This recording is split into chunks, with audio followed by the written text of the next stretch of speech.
Good morning. दिख रहा है ना? आवाज आ रही है?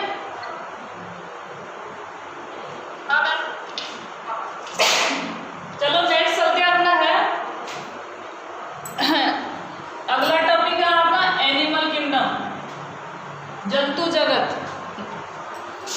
अगला टॉपिक है, अगला लेसन है आपका एनिमल किंगडम,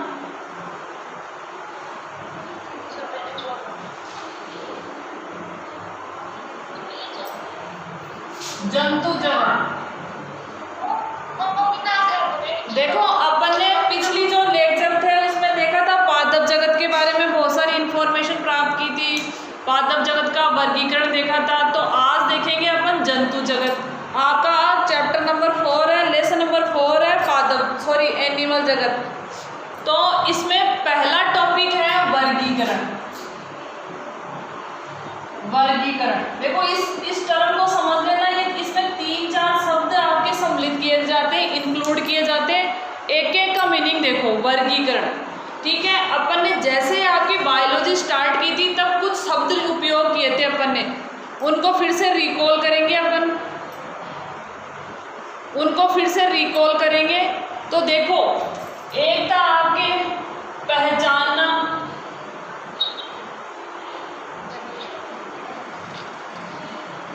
ठीक है, इसको बोलते हैं आइडेंटिफिकेशन।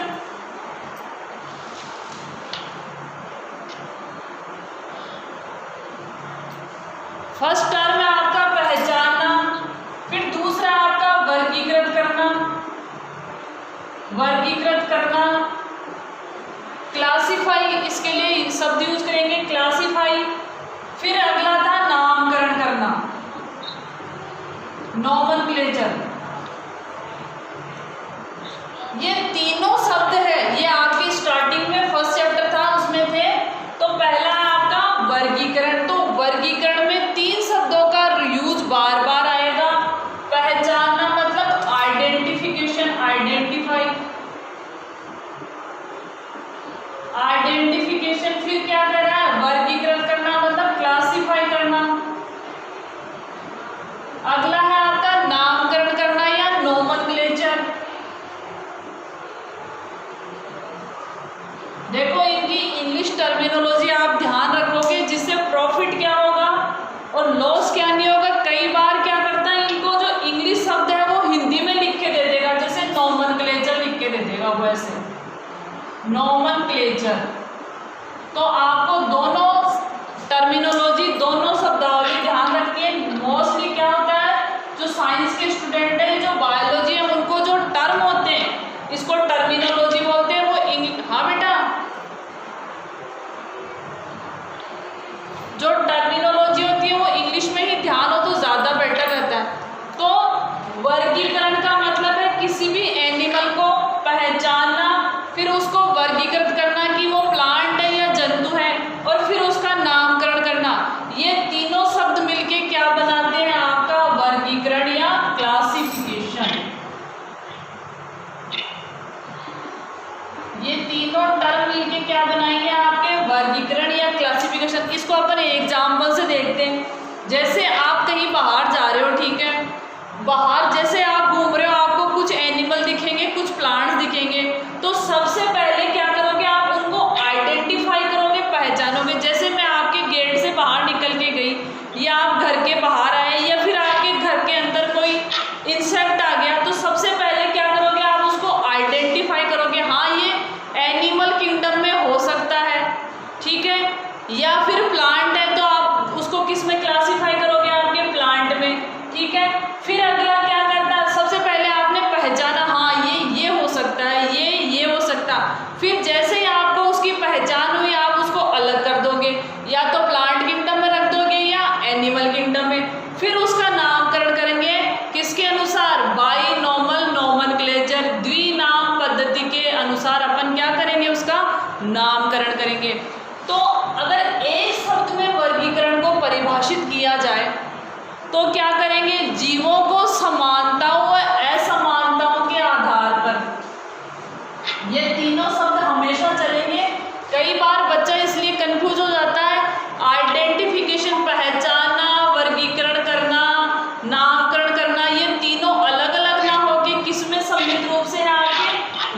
वर्गीकरण में। इसको म्यूट करो भाई, आपकी आवाज वापस आ रही है।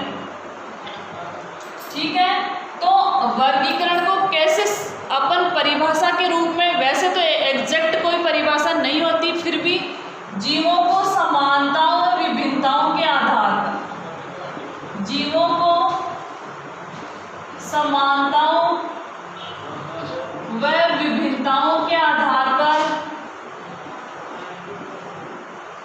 विभिन्नताओं के आधार पर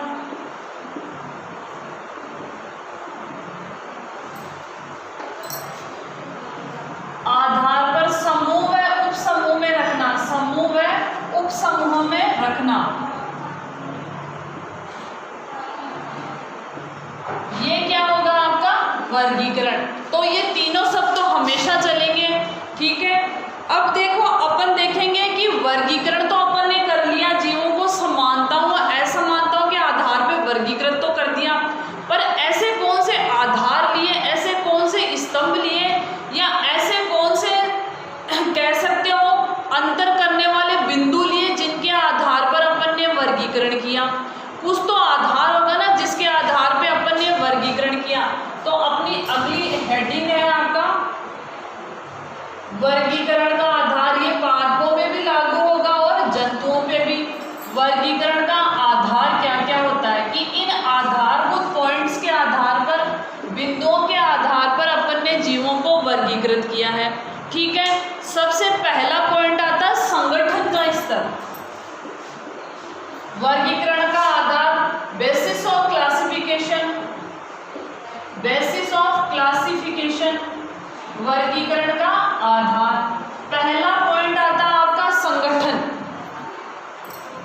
संगठन स्तर बोलते हैं इसको, ऑर्गेनाइजेशन।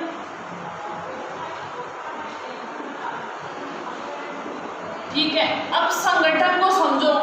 बचपन से पढ़ते आए हो कि कोशिकाओं को अपन किस क्या करते हैं, एक कोशिकीय जीवों को अपन कोशिकाओं के आधार पर दो में बांटते हैं, एक कोशिकीय जीव या बहुकोशिकीय।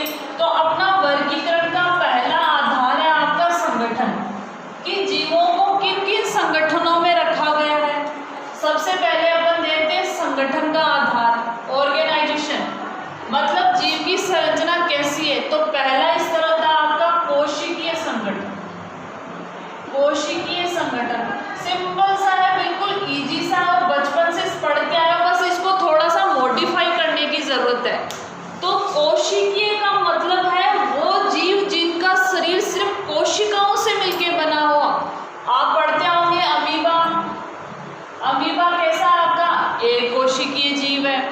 पैरामीशियम, ये कौन है आपका अमीबा, जिसका आकार कैसा होता है इर्रेगुलर, कैसा भी हो सकता है, 2 मिनट में इसका आकार फिर से चेंज हो जाएगा।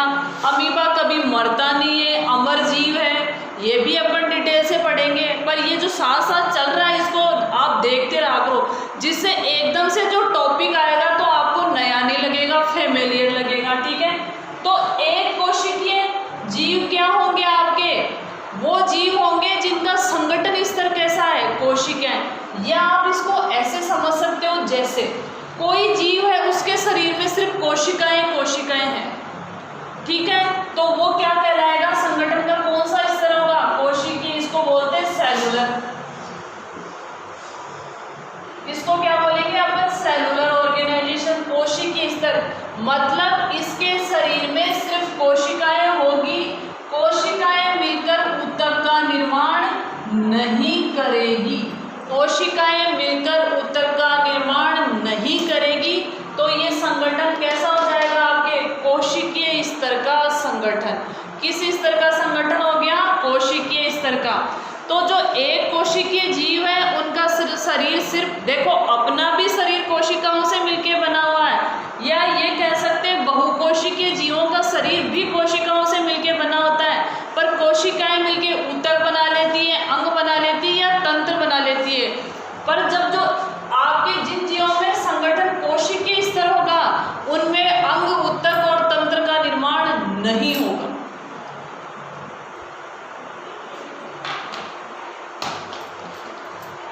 तो सबसे पहले कोशिकीय संगठन, मतलब इनमें ऊतकों का निर्माण नहीं होगा, पर फिर होगा क्या? तो इनमें क्या होगा? आपके कार्य का विभाजन होगा। क्या हो सकता है? कार्य का विभाजन हो सकता है। या फिर आप ऐसे कह सकते हो कि जैसे ये आपके कोई जीव है, उसमें क्या है? आपकी यहाँ सेल है, यहाँ सेल है, यहाँ सेल है, यहाँ सेल है। तो ये क्या कर ले? आपके पाचन कर ले, ठीक है। ये क्या कर ले? आपके श्वसन में भाग ले ले, ये उत्सर्जन में भाग ले ले, ठीक है। तो सिंपल सी बात है, कोशिकाएं विभिन्न कार्य कर लेगी, पर यह नहीं है कि कोशिकाओं ने मिलकर ऊतक बना लिया और ऊतक ने मिलकर तंत्र, श्वसन तंत्र, पाचन तंत्र, उत्सर्जन तंत्र, ठीक है। ये ऐसा आपके क्लासिफिकेशन वर्गीकरण नहीं होता। तो कोशिकीय स्तर का जो संगठन होता है सिंपल प्रकार का होता है, निम्न कोटि के जीवों में होता है, और मुख्यतः किस में होगा? एक कोशिकीय जीवों में होगा। दूसरा चलते हैं ऊतक स्तर का। दूसरा संगठन आपके ऊतक। अब देखो ऊतक क्या होंगे? ऊतक क्या होता है? वे कोशिकाएं जिनकी उत्पत्ति समान हो, वे कोशिकाएं जिनकी उत्पत्ति समान हो और कार्य समान हो, ओरिजिन बोलते हैं इसको। वे कोशिकाएं जिनकी उत्पत्ति व कार्य समान हो, वो मिलके क्या बनाते हैं? आपके ऊतक बनाते हैं। तो यहाँ से जीवों में थोड़ा सा विकास हुआ, ठीक है। तो कोशिकाओं ने मिलके क्या बना लिया? आपके ऊतक का निर्माण कर लिया। तो किसका निर्माण हो गया? आपके ऊतक का निर्माण हो गया। तो दूसरा कौन सा? ऊतकीय संगठन। मतलब इन जीवों में क्या होगा? कोशिकाएं आपस में जुड़ के किसका निर्माण कर लेगी? ऊतक का। और जो काम अब तक कोशिका करते आई थी वो कौन काम करेगा? ऊतक, ठीक है। तो इस प्रकार के जीव जिनमें संगठन स्तर या उनका शरीर किससे मिलके बना होता है? आपके ऊतकों से मिलके बना होता है, वो कौन से कहलाते हैं? आपके ऊतकीय स्तर का संगठन। और इसका एग्जाम्पल है सिलेंट्रेटा, जिसमें आपके आता है हाइड्रा। तो आपको हाइड्रा की पिक्चर, हाइड्रा की फोटो माइंड में सेट रखनी है। जैसे ही आपके ऊतक संगठन आ जाएगा तो ये क्या बन गया? आपके ये हाइड्रा। देखा होगा हाइड्रा ऐसा जीव होता है, उसमें ऐसे टेंटिकल्स निकले होते हैं, उसको देख के लगता है जैसे ये कोई पौधा हो, पर रियल में क्या होता है? आपका वो जीव होता है। ये उसमें बड होती है जिसको मुकुल बोलते हैं। हाइड्रा में मुकुलन से क्या होता है? आपके जनन होता है। तो देखो, अगर कोशिकाएं मिलकर ऊतक का निर्माण कर लेती है तो उसे क्या कहेंगे? ऊतकीय संगठन। मतलब सिलेंट्रेटा के जो जीव होंगे, सिलेंट्रॉन या सिलेंट्रेटा के जो जीव होंगे, उनमें शारीरिक संगठन कैसे होगा? ऊतक स्तर का होगा। मतलब कोशिकाएं समूह बना लेगी, उनकी उत्पत्ति समान होगी और कार्य भी समान होगा, और एक समूह बन के कार्य करेगा, वो क्या करेगा? आपका ऊतक। और इसका एग्जाम्पल है बेस्ट सिलेंट्रेटा, दिमाग में रखो हाइड्रा। तो सेकंड टाइप क्या देखा अपने? ऊतकीय संगठन, टिश्यू ऑर्गेनाइजेशन। सेकंड क्या हो गया आपका? Tissue organisation. थर्ड देखते हैं आप, ऊतक मिलके क्या बनाते हैं? छोटी क्लासों से पढ़ते आए, ऊतक मिलके क्या बनाते हैं? अंग। तो अगला क्या हो गया? अंग स्तर का संगठन। अंग स्तर का संगठन ऑर्गन ऑर्गेनाइजेशन। अब देखो क्या होगा, यह आपकी कोशिकाओं का समूह, इन्होंने क्या बना लिया? आपका ऊतक बना लिया। ऊतकों ने मिलकर क्या बना लिया? आपका अंग बना लिया। तो जिन जीवों में अंग पाए जाते हैं, जिन जीवों में अंग पाए जाएंगे वो क्या हो जाएंगे? अंग स्तर का संगठन। मतलब आप ये मत सोच लेना कि अब कोशिकाएं कुछ नहीं कर रही है। कोशिका क्या है? Fundamental unit of A life, जीवन की मूलभूत इकाई। कोशिका क्या है? जीवन की मूलभूत इकाई है। कोशिका मिलके ऊतक बनाएगी, ऊतक मिलके क्या बना लेंगे? आपके अंग बना लेंगे। ये कोशिकाएं थी, समूह में इकट्ठी हुई और क्या बना लिया? आपके ऊतक का निर्माण कर लिया। तो ऊतक मिलके किसका निर्माण कर लेंगे? अंग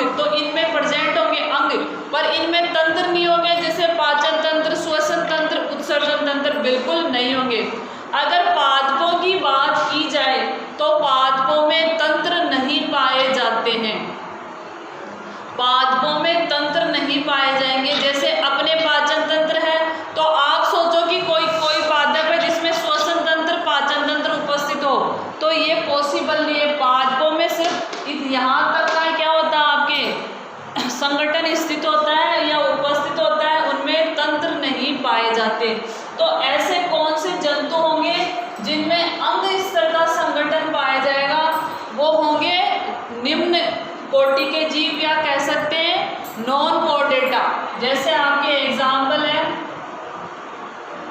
एनेलिडा, जिसमें कौन आता है आपका केचुआ आता है। तो केचुआ माइंड में रखो ध्यान, केचुआ किस में आएगा आपके एनेलिडा में।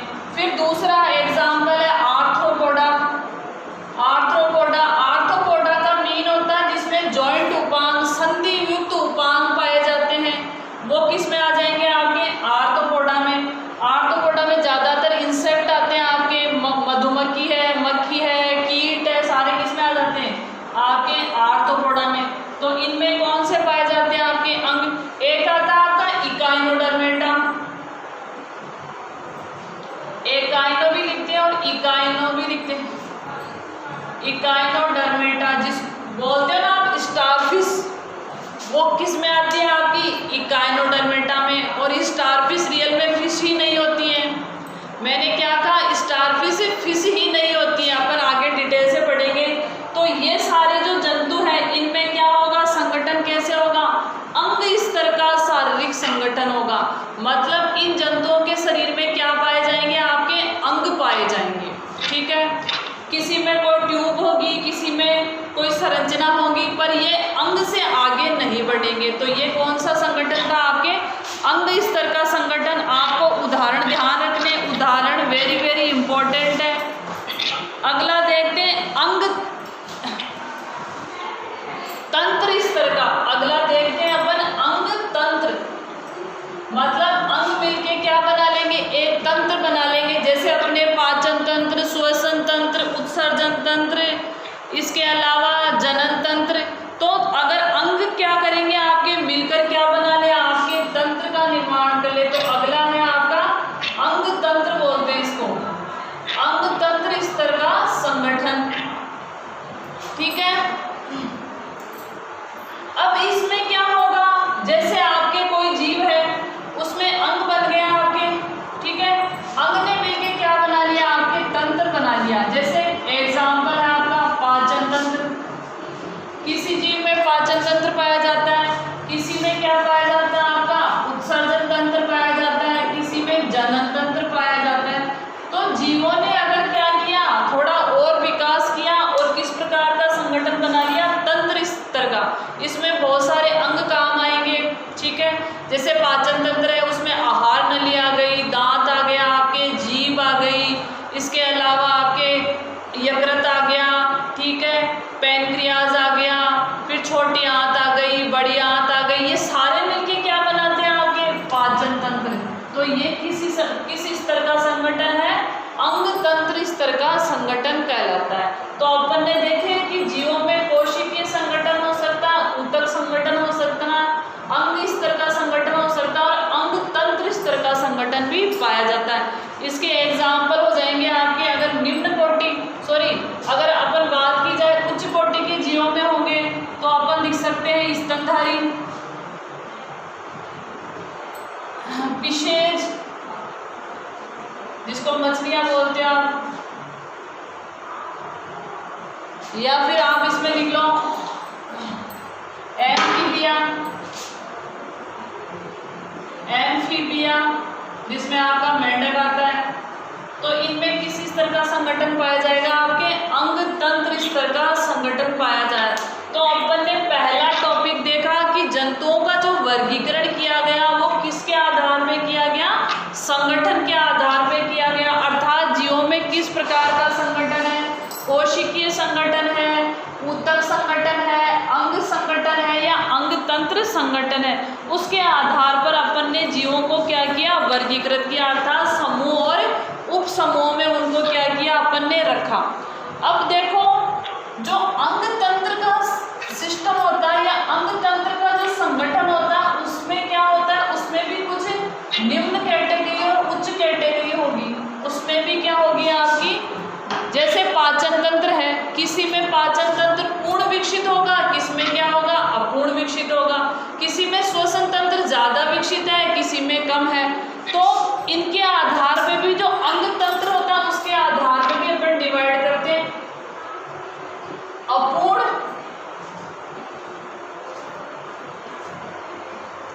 पाचन तंत्र।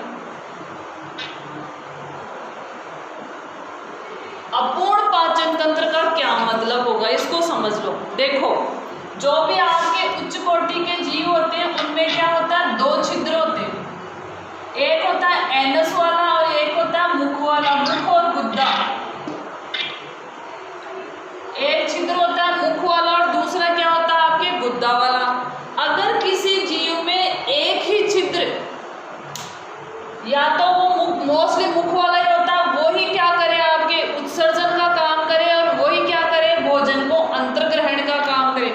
मेरे सेंटेंस को ध्यान से सुनना, क्या कह रहा है, अपूर्ण पाचन तंत्र का मतलब होगा मुख और गुद्दा। जो माउथ और एनस वाला पार्ट है उसमें क्या होगा, एक ही छिद्र होगा। अपूर्ण पाचन तंत्र में क्या होगा आपके, एक ही छिद्र होगा। बस ये सबसे इंपॉर्टेंट चीज है। अपूर्ण पाचन तंत्र में क्या होगा, एक ही छिद्र होगा, यही मुख का काम करेगा और यही किसका काम करेगा, गुद्दा का। मतलब एनस का भाग यहीं से भोजन लेगा जंतु और यहीं से अपशिष्ट पदार्थ को शरीर से बाहर निकालेगा। तो ये है आपका अपूर्ण पाचन तंत्र। अपूर्ण पाचन तंत्र में क्या होगा, मुख और गुद्दा का काम एक ही करता है। ठीक है, इसका सबसे बेस्ट एग्जाम्पल है प्लेटेहेल्मिन्थी, चपटेकर्मी। इसका एग्जाम्पल है प्लेटेहेल्मिन्थी। इनमें गुद्दा और मुख एक ही होता है। ये किसका काम करते हैं आपके अपूर्ण पाचन तंत्र का। अब जो प्लेटेहेल्मिन्थी जो होते हैं मुख्यतः परजीवी होंगे। परजीवी होंगे तो इनको भोजन बनाने की आवश्यकता है नहीं। जिस भी जीव के अंदर रहेंगे, अंतर परजीवी हो सकते हैं, बाह्य परजीवी हो सकते हैं, तो उस जीव के शरीर से ही क्या करेंगे, आपके भोजन ग्रहण कर लेंगे। तो ये है आपके अपूर्ण पाचन तंत्र। अब पूर्ण पाचन तंत्र में क्या होगा, आपका मुख और गुद्दा अलग अलग होंगे। पूर्ण पाचन तंत्र में क्या होगा, आपका मुख अलग होगा और आपका गुद्दा अलग होगा। जैसे मनुष्य की बात की जाए या फिर आपके उच्च कोटि के जीवों की बात की जाए तो उनमें दो ओपनिंग होती है, दो छिद्र होते हैं। एक किसकी तरह काम करता है, मुख की तरह करता है, और दूसरा किसकी तरह करता है, गुद्दा की तरह करता है। हो सकता है जैसे अपने पाचन तंत्र है, अपन मुंह से भोजन लेते हैं, उसका पाचन करते हैं और अपशिष्ट को कहाँ से निकालते हैं, आपके एनस के थ्रू शरीर से बाहर निकालते हैं। तो पूर्ण पाचन तंत्र में दो छिद्र होंगे, एक या ये कह सकते हैं दो ओपनिंग होगी। एक किसकी तरह कार्य करेगा, मुख की तरह, और दूसरा गुद्दा की तरह कार्य करेगा। तो ये था आपका पूर्ण। इसके आधार पे भी अपन ने जीवों को वर्गीकृत किया। जैसे प्लेटेहेल्मिन्थीज है, फ्लैटवर्म या चपटेकर्मी बोलते हैं इनको, ये किसमें आ गए, अपूर्ण में, और बाकी सारे किसमें आ गए, आपके पूर्ण पाचन तंत्र में। ठीक है, अगला देखते हैं परिसंचरण। परिसंचरण का मतलब होता है रक्त का परिवहन कैसे होता है। तो दो प्रकार के परिसंचरण तंत्र पाए जाते हैं। अगला है वर्गीकरण का आधार है आपका परिसंचरण तंत्र, मतलब रक्त का फ्लो कैसे होता है, ब्लड का फ्लो कैसे होता है। इसके आधार पे भी जीवों को दो समूह में रखा गया है। कुछ में पूर्ण परिसंचरण होता है, किन्हीं में क्या होगा आपका अपूर्ण परिसंचरण या बंद और खुला परिसंचरण भी बोल सकते हैं। तो पहला देखते हैं खुला परिसंचरण तंत्र, खुला परिसंचरण तंत्र। ठीक है, और दूसरा क्या होगा आपका बंद परिसंचरण तंत्र। दूसरा क्या होगा, बंद परिसंचरण तंत्र। इसको समझ लो। जो खुला परिसंचरण तंत्र होता है उसमें हृदय क्या करेगा। जैसे ये आपका खुला परिसंचरण तंत्र है, ये क्या है आपका खुला परिसंचरण तंत्र है। अब यहाँ आपका हृदय है, ठीक है, ये आपका हृदय, इसने क्या किया, रक्त को यहाँ डाल दिया।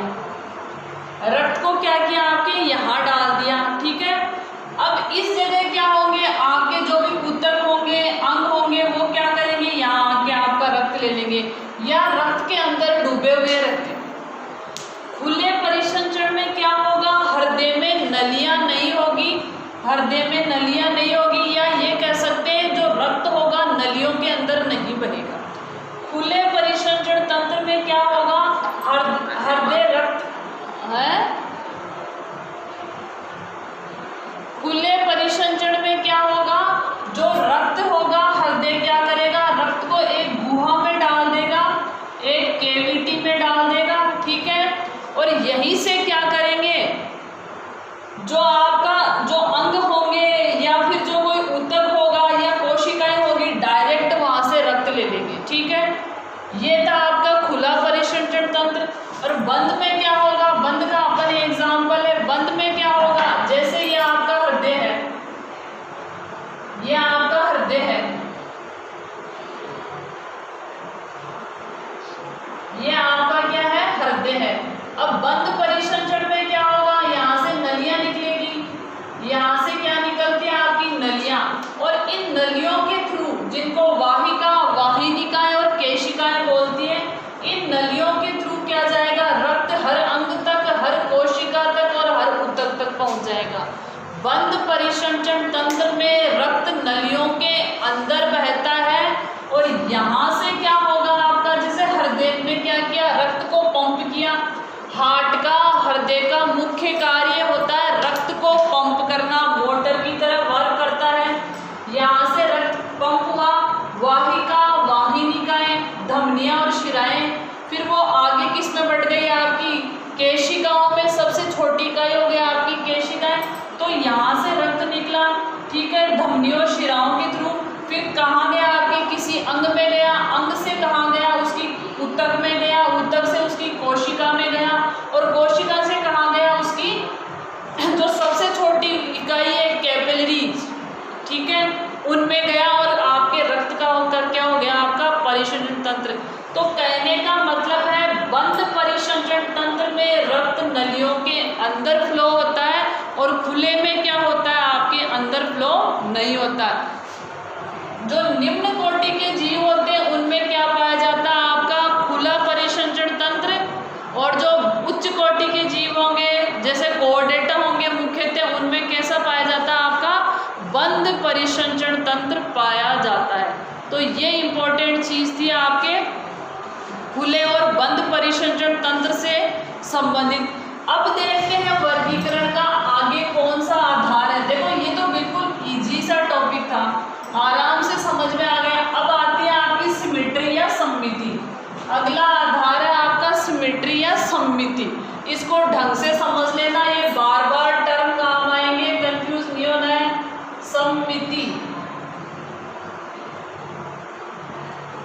सममिति इसको बोलते हैं सिमेट्री।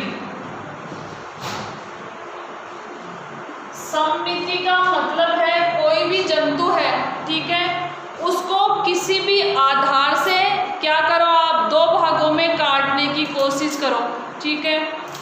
दो अर्धांशों में देखो, मैं एक बार लिखती हूँ, आकार, आकृति,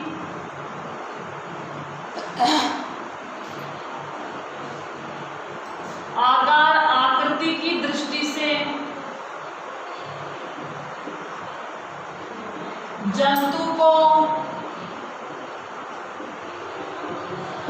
दो बराबर भागों में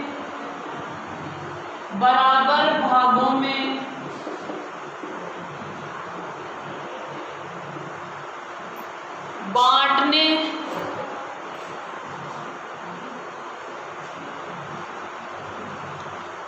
का प्रयास। अगर अपन क्या करें, कोई भी जंतु है उसको किसी भी अर्धांश